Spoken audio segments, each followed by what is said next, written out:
नमस्कार मैत्रिणींनो, आज आपण बघणार आहोत की ताप येणं आणि तेही गरोदरपणामध्ये ताप येणं तर याचे काय असर असू शकतात। तर कसं आहे की जेव्हा स्त्री गरोदर असते तेव्हा तिच्या शरीरामध्ये हार्मोनल्स चेंजेस होतात आणि त्यामुळे तिला मळमळ होणे, उलट्या होणे, त्यानंतर कधी कधी शरीर गरम वाटणे या अडचणी जाणवतात, बरोबर।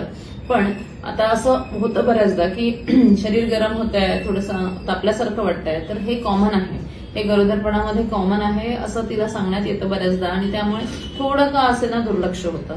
पण आपल्याला हे बघायचं आहे की खरोखर जर थंडी वाजून येते किंवा अंग तापल्यासारखं होत आहे आणि थर्मामीटरने तुम्ही बघता तेव्हा तुम्हाला टेम्परेचर सुद्धा दिसतं आहे, तर या सगळ्या गोष्टी जेव्हा तुम्हाला दिसतात तर त्याकडे दुर्लक्ष न करता तुमच्या डॉक्टरांचा सल्ला घेणे गरजेचे आहे। आणि तेव्हा जर का रक्तलघवीच्या तपासण्यांमध्ये कुठलाही आजार डिटेक्ट झाला, जसं आजकाल टायफॉइड झालं, डेंग्यू झालं, मलेरिया झालं, या ज्या साथी अति प्रमाणात आपल्याला आढळतात आणि वातावरण बदल झाल्यानंतर तर ह्या निश्चितच जाणवतात।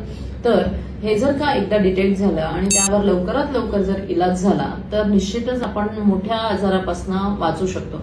कारण गरोदरपणामध्ये स्त्री एकटीच नाहीये, तर तिच्यासोबत तिचं बाळ पण आहे, तिच्या गर्भामध्ये तिचा गर्भ आहे जो वाढतोय तिच्यासोबत, आणि या सगळ्या इन्फेक्शनचे, या सगळ्या गोष्टींचा परिणाम त्या बाळावर सुद्धा होत आहे आणि त्यासाठी लागणारी औषधं पण आपल्याला द्यावी लागतात। तर निश्चितच आपल्याला हे सगळं अवॉइड करायचं असेल तर वेळच्या वेळेवर इलाज करणे गरजेचे आहे, काळजी घेणे गरजेचे आहे। तर मैत्रिणींनो, वातावरण बदलत आहे आणि तुम्हाला स्वतःची काळजी घ्यायची आहे।